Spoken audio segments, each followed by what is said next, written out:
Subscribe to our YouTube channel and press the bell icon to get the latest updates. I'm with Apar Gupta, the Executive Director of the Internet Freedom Foundation, which is a digital rights firm, and Jiten Jain, a cybersecurity expert and Director, Voyager InfoSec Consortium. And we are discussing the spat between Twitter and the government and the issues associated with big tech. Welcome to the Print Debates, gentlemen. Thank you so much for having us. Thank you so much for having us here. Yeah. My first question to you, Apar, is about the Twitter spat between the government and Twitter, of course, and this is related to the Republic Day violence on January 26th, when the government demanded, after which the government demanded that a few hundred internet accounts be taken down. The Twitter has complied with 97% or so. This is according to media reports. Some haven't been done. Your first comments on this issue? My first comments is there's a high amount of secrecy in this entire process. We don't have the legal order, which was initially issued sometime around 28th or 29th, following the immediate outcome of the violence which occurred on Republic Day, and subsequently the second legal request in which again a large number of Twitter accounts have been directed to be taken down by the government of India. So these levels of compliance which you just indicated, about 97%, the identity of the accounts, the reasons why they have been directed to be taken down is evident only through two public disclosures. The first is a blog post by Twitter, and subsequently there's a response by the government of India, which came in about 2 days back. What is the problem, Apar? I don't understand. If the problem is the secrecy. But if there were calls for genocide, and especially hashtags related, which directly impugned and accused Prime Minister Modi, why shouldn't the accounts be taken down? I think for the accounts to be taken down, even if we may not agree with, and there may be factually incorrect statements with respect to Prime Minister Modi calling for farmer genocide, which is not the case, even to me. Let's be very clear. It's not the case. Let's just clear that out. Okay. But there needs to be a cited section or provision of law. There needs to be a reasoning accounted for. Otherwise, you have outcomes which are irrational. For instance, why was Shashi Shekhar's account taken down, who happens to be the head of the broadcasting arm of the government, which is the Prasar Bharati? This kind of irrationality is the outcome of the secrecy. And again, Jyoti, the reason why we are saying these accounts were taken down for the use of this hashtag is from press statements. It's not from actual reasons which are disclosed in the legal order.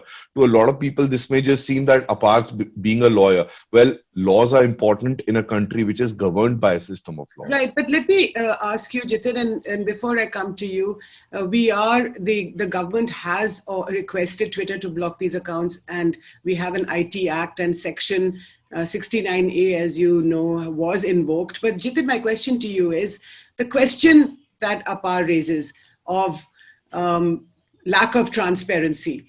Now, the government asked for several hundred accounts to be taken down. Should there be a process? Should people know why their accounts are being taken down? There is a Samajwadi MP whose account has been blocked. How much more transparent would you like this to be? I think when government blocked 59 Chinese apps and later on 200 or more subsequent apps and subsequent orders, they did issue press releases, and these apps were blocked under Section 69A. Yeah. So I think I agree with Apar. A bit of more transparency would have been more helpful. It would inspire more confidence, both in public, in government, and within the social community like media and activists themselves. So I think I'm all for a little bit of more transparency. But law, as it stands today, says that Section 69A proceedings have to be confidential. Whatever the communications, whatever the government orders or the directions or interim directions government is giving to the intermediaries, which in this case is Twitter, are confidential by nature. Of course, after the final order is served, Twitter is at liberty to go to court. So is any other journalist, activist, or person who has faced blocking or restrictions. They can always approach a judicial forum. But to say that it is not that some Babu sitting in the government has just issued directions to block those accounts. No, there is a process. There are designated agencies across ministries, across all ministries and state governments in India. They come up with a recommendation if they feel that there might be a law and order problem or issue threatening sovereignty or integrity of India or some other dangerous issue which affects national security, they have to document the reasons in writing. They have to prepare a report. Then that report is sent to a committee of secretaries or from different ministries. That committee takes a call. Only exception in this case is that if there is a issue which is emergent in nature or if there is an emergency situation, like in this the particular case. yes, Like, so government has appointed a designated officer.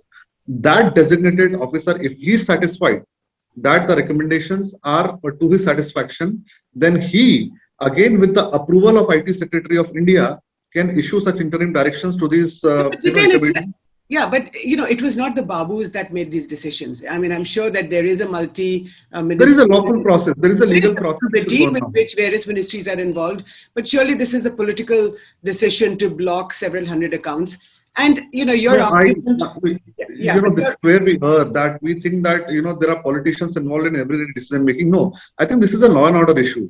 Most of the accounts, I have not seen the list because it is confidential. But what I have seen in different media reports and the different people who have claimed their accounts. Should this list be confidential? That's the point.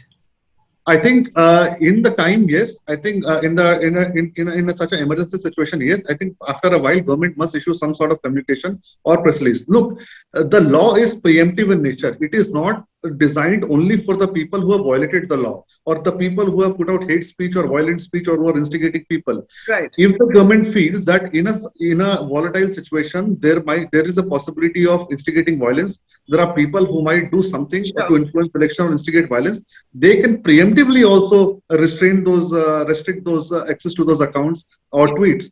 So I think we have to understand that Twitter's whole argument of proportionality and transparency cannot stand in this law because the law itself is preemptive in nature. That's a good point, Apar. The fact is that this law was passed by the UPA government in 2008. And Section 66A of the IT Act, of the Information Technology Act, is being invoked by the Modi government. So that 66A has been already struck down by Supreme Court. It is 69A. 69. I'm sorry, 66A was Shreya Singhal. So let me say this again. Apart, Jyoti, the question to you is that 69A was passed by the UPA government. The Modi government is invoking it. There is a law in place, so that's what the government is invoking. So I was actually representing the People's Union for Civil Liberties in the Shreya Singhal case. So Section 66A, which was a provision which criminalized any kind of online commentary and was vague, was struck down by the Supreme Court in that judgment. Section 69A, under which these powers at present are being utilized, which is the power of the central government to direct blocking of websites by sending directions to intermediaries. Intermediaries may be internet service providers like Bharti Airtel or social media companies like Twitter and Facebook, was indeed passed by the UPA. UPA passed it without any debate in Parliament alongside about 23 odd other laws immediately after the unfortunate terror incident in Mumbai.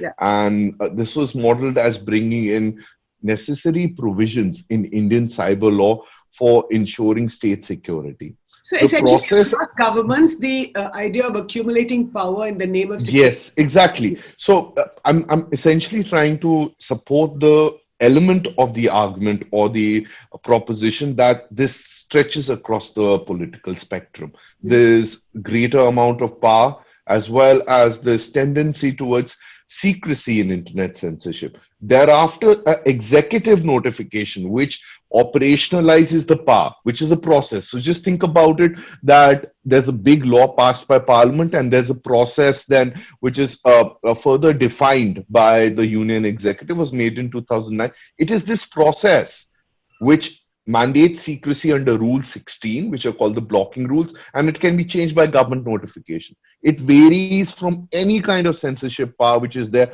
for taking down or restricting any kind of access towards written or audio-visual material which requires a public disclosure of orders, because as per constitutional understanding of the fundamental right to freedom of speech and expression, these orders and reasons need to be publicly communicated, because it constitutes an injury on our right to receive information. And if we can't receive that information or don't even know the reasons why the censorship is caused, then how are we able to actually challenge it? So, And Jiten, in what's fact, your point? Yeah, you're shaking your head. my point is No, very Jiten, I was, simple. yeah. My point is very simple. This is secret censorship. Even the press statements with respect to the ban on the Chinese apps, they suffer from a wide amount of irrationality. They have clubbed together 49 apps. Some were not even Chinese, and they state the same reasons with respect to the different functionalities and ownership groups. Okay. It's happening right now with close to 1,300 accounts, and we don't know why.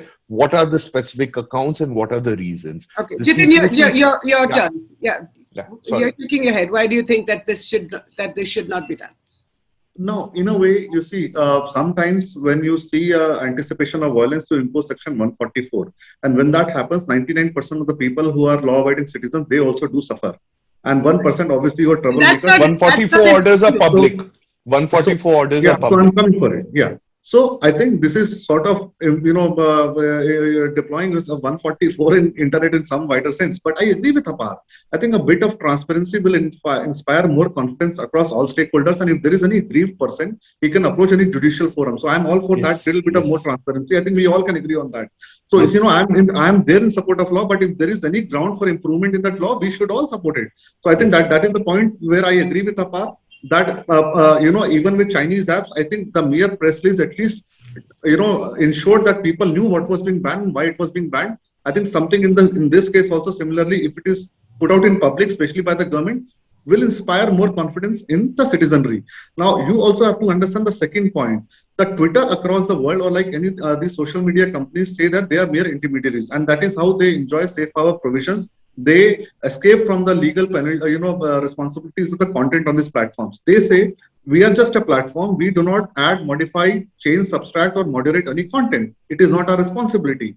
Now, if that is the case, how can, in a situation when a government feels a government of the day in a land which is under the law enacted by a sovereign parliament, gives any directions or lawful orders to these companies are trying to act as judge, jury, and executioner now, and they are trying to tell you that, look, we will define your constitution, we will define your law, we will tell you whether your definition of public order is correct or not, we will tell you whether your order is lawful or not. Once we are satisfied that your order is lawful and is according to our policy, then only we will take down the content. So I think the debate is not about what is being taken down or who's asking the directions or who's giving the directions.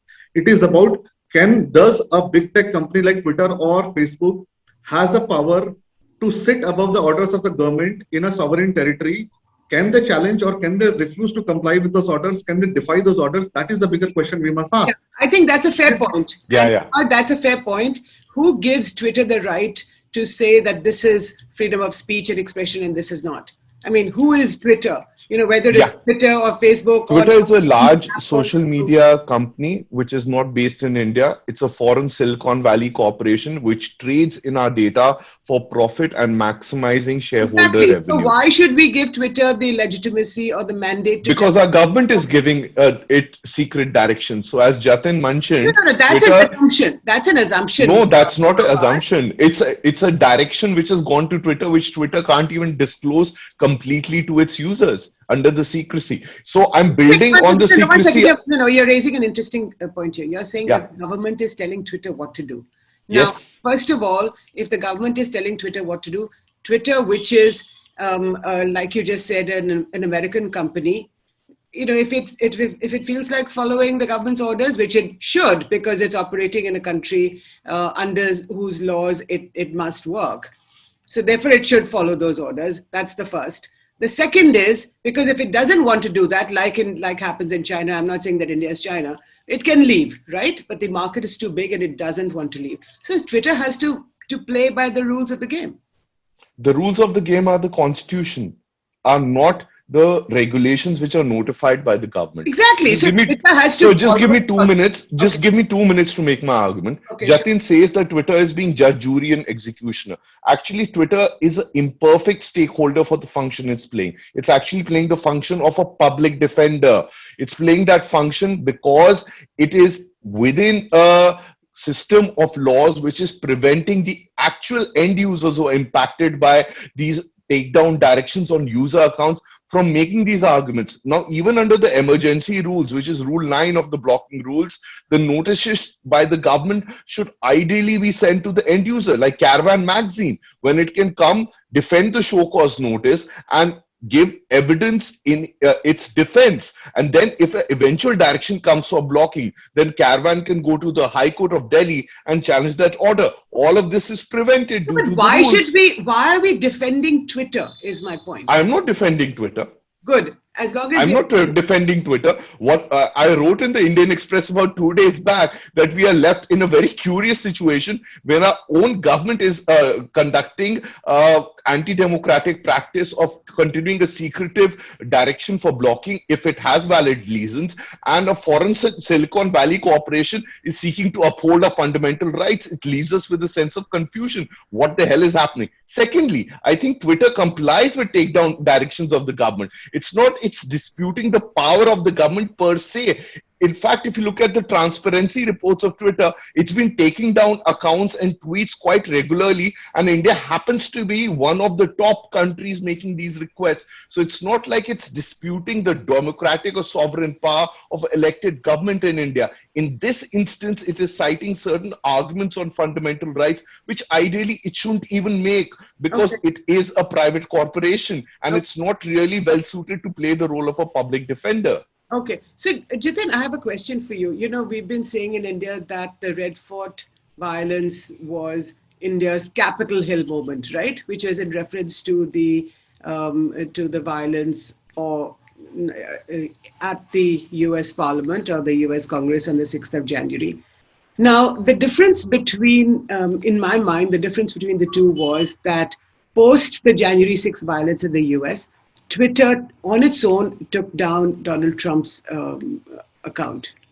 But in this particular case in India, the government is asking this big tech company called Twitter to take down certain accounts. So isn't there a big difference between the two? So my question to you is that the Capitol Hill is not really India's Red Fort moment. No, so this is the argument I've made across all forums in the last few days. That so we happen to agree. Okay, good. Yeah, this is the hypocrisy this company's project. Look, what happened in US, we may agree and disagree with what Donald Trump says or what he believes or what he did. But Twitter, the mere power of a big tech to silence a US president, a sitting US president, is it not assault on free speech? Whether you agree and disagree with him is a different story. Was there any order from a US judicial forum or a US law enforcement agency asking Twitter to silence Donald Trump?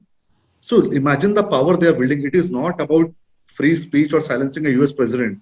The day they realize that it will be Democrats who will be controlling all Senate committees, the very afternoon this Twitter went after Donald Trump. They had already withheld his tweets. They decided to suspend the account on the very afternoon when the day they realized that now it is Democrats who will be in power for next 5 years in all the Senate committees. So it is the convenience of business atmosphere, not the defense of free speech. Number one. Number two, you see, even in US, they, instead of withholding 3 tweets on Donald Trump, they decided to suspend the whole account. Why? Because they thought that he might incite more violence. Where was the argument of proportionality gone then? Now here in India, there is a lawful order by a government after the violence has taken place, where they are saying that, look, there are millions of people who are supporting farmers who are not bothered about them. There are these few hundred handles who are trying to incite violence, who are trying to incite genocide. Several of them, which we now know during the public conversation, have been run by foreign intelligence agencies. They are impersonating certain people. Rakesh Tikkath himself said, several of my fake accounts are running. See, he's a well-known farmer leader now, right?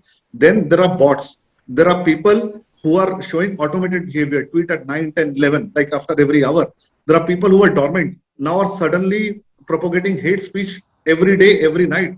So there might have been some errors in those lists, but majority of accounts are like that, which are spreading propaganda, hatred, free speech, trying to incite violence. Does government of India has not any right to defend the larger public order in India? Now these companies now in India, instead of taking down these tweets, and they are on the name of free speech, are trying to spread anarchy. I mean, does our constitutional law gives power to Twitter to decide what will be public order and what will be free speech? I think it is for the governments to interpret constitution. If there is any dispute, it is for our courts. I mean, why has not Twitter gone to High Court or Supreme Court? The law is not stopping them.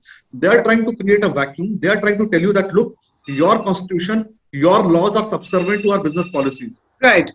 So, apart, my question is that, whether it's hate speech, violence, or disinformation, very fine line, right, between Yes, all yes. this. So, in a space like social media where, anything and everything goes, and which is why it's so powerful, Yes. that's the Yes. argument you're making. Yes. You cannot have absolute freedom of speech and expression. Even in our No, constitution, not we at can't all. limit to that. Not at all. So how does the government, you may say that the government is using a rocket launcher to kill a fly. Firstly, in the Red Fort violence, that was not the case. But I would disagree, because if you look at the specific timing of the order itself, it is not contemporaneous while the Red Fort violence is going on. So it's not preventive towards that. It actually follows a, a, yeah, a date which is 3 days subsequent or 4 days subsequent to that. So we are assuming a lot. Again, I'm saying, given the number of accounts which were just observable from public behavior. Again, Jyoti, I want to be very clear what I'm defending. I'm defending certain constitutional values, and my votary is the ordinary social media user. For me, Twitter, Facebook are all problematic Silicon Valley platforms which are trading in our data and are doing so without the right amount of regulation. For me, the government is not acting in the best interests of people, but forwarding a political agenda of greater amount of control and contouring narrative around the farmer protest. You may disagree with it, you may agree with it, but these are the realities of the situation as well. Now, my basic grouse with Twitter. For instance, let me join issue with Jatin, since he's joined issue with me earlier also, but also agreement. So where I agree with him now is very importantly that Twitter is inconsistent when it takes down accounts. It's not transparent how it enforces its own content moderation policies. And we are often left to wonder when you file reports of people abusing, especially women journalists who state opinions online on Twitter. They get death, rape threats, bodily injury threats. Their dogs, their employers are tagged. They go through hell and abuse on a daily basis. And Twitter has seen this systemic problem. It's been raised so many times. What has it done to fix it? why Has doesn't it addressed why it? doesn't it do something? Yeah, exactly. Jitin, my question Exactly. is, why is in this particular case, when there are threats or being posted online against women and against sort of people who cannot defend themselves, even when they go to a police station, why is then Twitter not being sort of punished? I think there are multiple stakeholders why this is not happening efficiently, but I'll indicate what's the core issue here. The core issue is that these platforms historically have been built by white Silicon Valley engineers who have a very different physical reality and atmosphere, and why their choices in terms of programming these platforms has never inherently inputted within its design a society in which these kind of things will be much more regular and much more normal. For instance, when these kind of reports are made on Twitter, all we know are the outcomes that, yes, we looked at your report and it fails to satisfy such and such conditions, this account is active, or it satisfies these conditions for hate speech, and acting on your report, we have taken down this tweet or account. Okay, but it does not state the reasons. It does not say when it is taking what decisions in what cases. And I think this is a core problem of transparency, not only by the government, but also by Twitter. It needs to do better. And quite clearly, what will help it do better are not only voices from civil society, but regulatory frameworks which need to be built.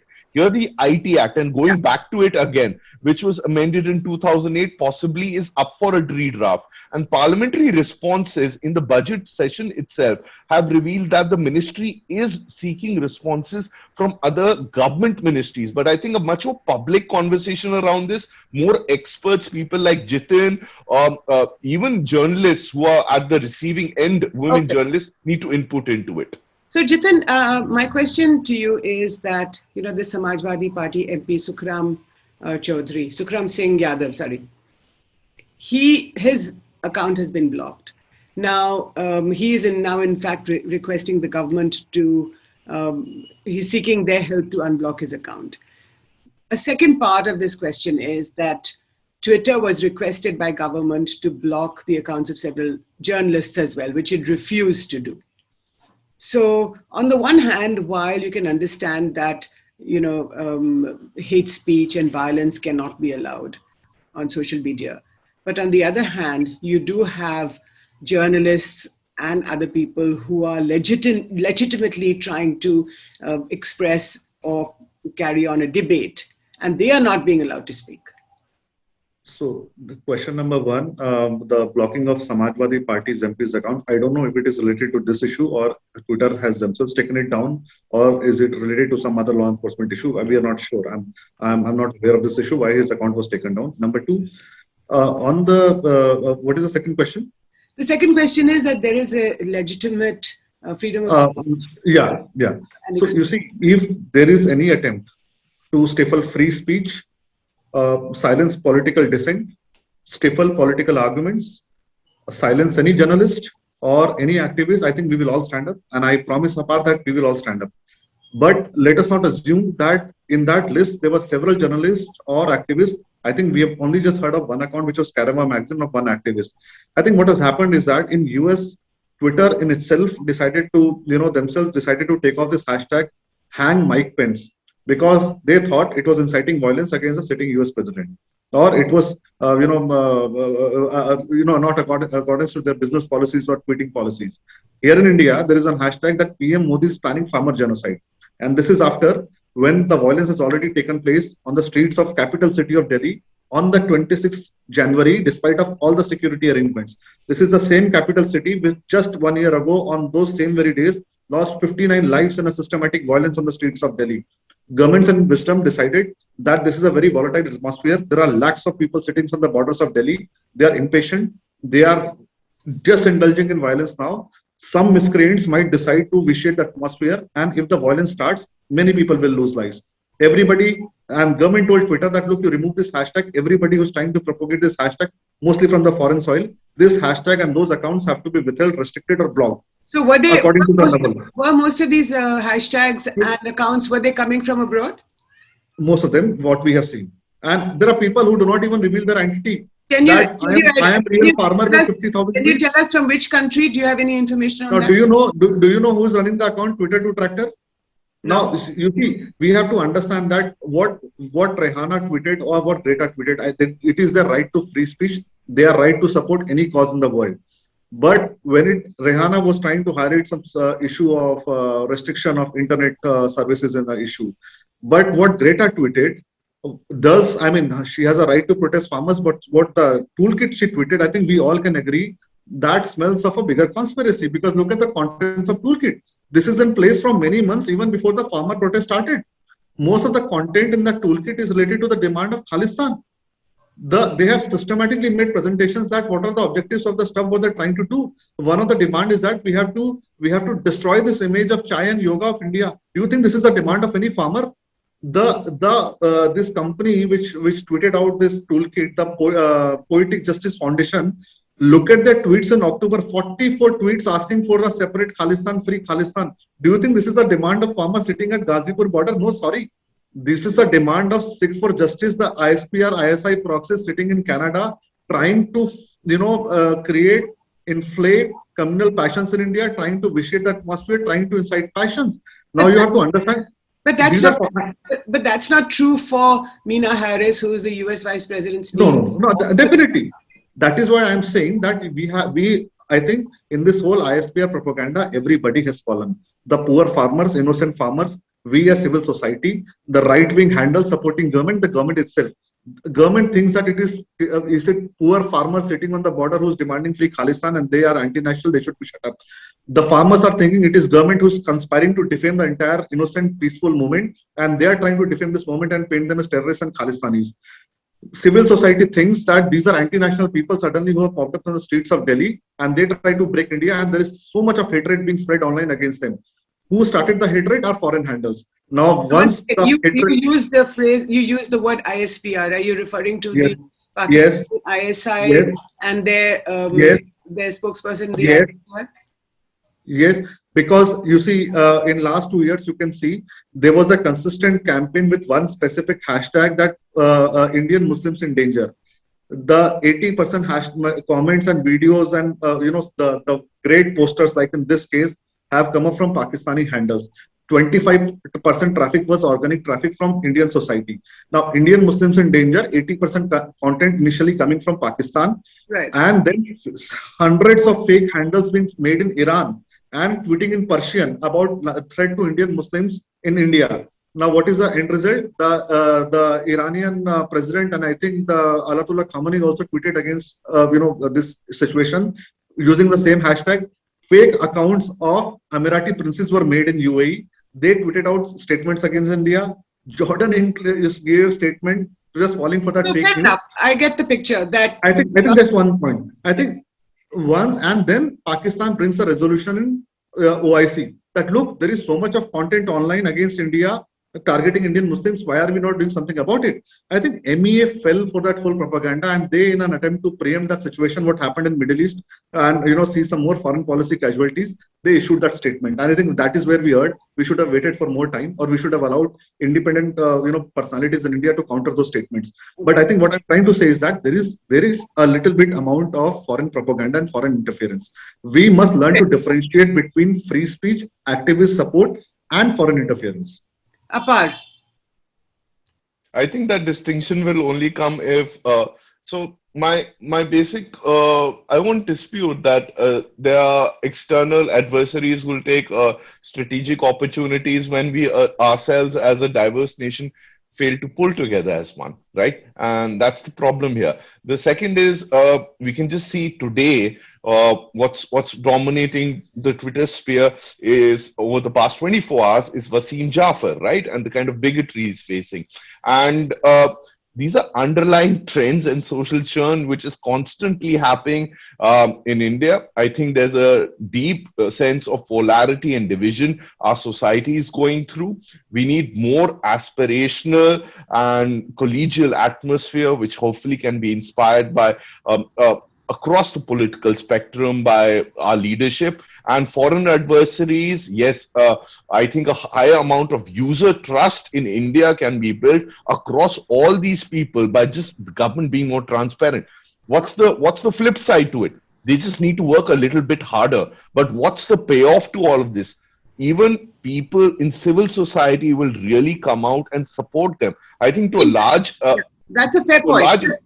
to a large extent, all of us are very, very certain about our patriotism as much as we disagree very, very passionately in the path towards progress on it. But we'll only come to a sensible conversation if we know all the facts. I think that's a fair point. And my last question to both of you is about coup. One of the fallout, one fallout of this whole controversy has been that the Indian company called Coup, they have now, a lot of the government has moved on to this social media platform. What is your response to that, Jitin, and after you, Apar? You see, when somebody in garb of defending free speech tries to spread anarchy and then run a situation where they are propagating hatred so that there are more conversations and more profit. Before I come to coup, I agree with Apar. Could not Twitter have taken down the handles which for years have been abusing women, giving threats, and indulging in? Did we agree that Twitter needs to have done much more? Now what happens? Let's talk about coup. Whenever anyone tries to control the situation or regulate the situation, they say we are a US company. They are all running these liaison or marketing offices in India without any representative having any power, and they refuse to comply with your laws. Now there is an alternative which says that, look, I am based in India, I am truly developed in India, I am going to give you the similar features, I am going to pay taxes over here, I am going to comply with your laws. I think as a normal reaction, these people have won the Atmanirbhar Bharat challenge, so they are not just born out of nowhere. They won a challenge and they've been in existence for almost a year now. Okay. So government as a reaction has tried to, find some space in that platform. Like all of us found a space for ourselves when WhatsApp decided to take away our data and force upon the policies, throwing away our laws. We decided to move to Signal and WhatsApp. Does not and Telegram does not mean that we have to choose between Ku or Twitter. I think both can coexist. We are all using WhatsApp and Telegram, Signal, all of them together. I think so. We don't need to compare between Ku and it's like comparing a toddler, 8-month-old toddler to a 24-year-old adult. I Okay. think these Apar, people what are do you just think? born, Are you they will lose their on way. Ku? Yeah, very quickly on Coup. The first thing is it historically had a Chinese investor which exited a day ago. Okay, so it takes away from the argument that it's completely Atmanirbhar, everything's indigenous. No. Tech development takes place not in silos and not with the nationality of money or founders. It comes with a larger interplay of people working across jurisdictions, and we need to just recognize that reality rather than act and just get swept up in our own Atmanirbhar rhetoric. A sense of dose of pragmatism is required. Number two, government is promoting it. It's not about only about the users. Ministers are going there. They're actively promoting it. Why are they promoting it? Is there a social media policy? Does one platform like Coup preferred over other Indian platforms make sense? And what will be the level of government involvement there? Also, the larger question, shouldn't the government, it's high time, think about a public broadcast system in which it can possibly build through an indigenous statutory basis, a more social media, just of the people, by the people, funded by the people, larger structural issues, which you've seen in legacy broadcast media then Good contribute. suggestion to Ravi Shankar Prasad. So, Yes, and are you on Ku? finally, just one line, the user policies of Coup actually are sensorial in nature. It's saying that it'll even scan your content prior to it being posted, and it can take down your account for that. So let's just see and give Coup Okay. some time and see how much we can coup there. 1 second, Apar. I want to make a point here. Yeah. What is the content they will scan? The public content what you are putting out. This is what every Yes. company like Twitter and Google is doing, using AI to find hate speech and posts. So they have just written in plain language. These companies write in a language like you will share your data with third-party companies to find some So, pattern. Jitin, I'll agree with you, and I'll say how much coup we can do. Let's just see it in the good Yes. amount of time. Yes. Perspective will always be 20. So this is not a COUP Coup. It's KOO, which is a private company. I hope General VK Singh is not saying this. So Jitin, tell me, are you on Coup yet? Are you on Coup? And best wishes to Coup Yeah, I and did join. any other Indian platform. In fact, we need more, and we need more choices. Absolutely. So tell me, guys, are you both on Coup or not? Or not? I did join Jyoti, and see, for a decade we have been called software superpower. Unfortunately, we became IT laborers. We could not become the entrepreneurs and innovators. Today, I think if there is someone who's trying to do something, I don't know how they will proceed and progress, but I think best wishes to all of them who are trying to make apps in India and make us indigenous or Atmanirbhar or whatever. But Right. my best wishes to all of them. Okay, on this note, thank you so much, Apar Gupta, Jiten Jain, for participating in the print debates. Thank you so much for your time, and we will watch this story as it unfolds. Thank you. Thank you so much. Thank you. Thank you.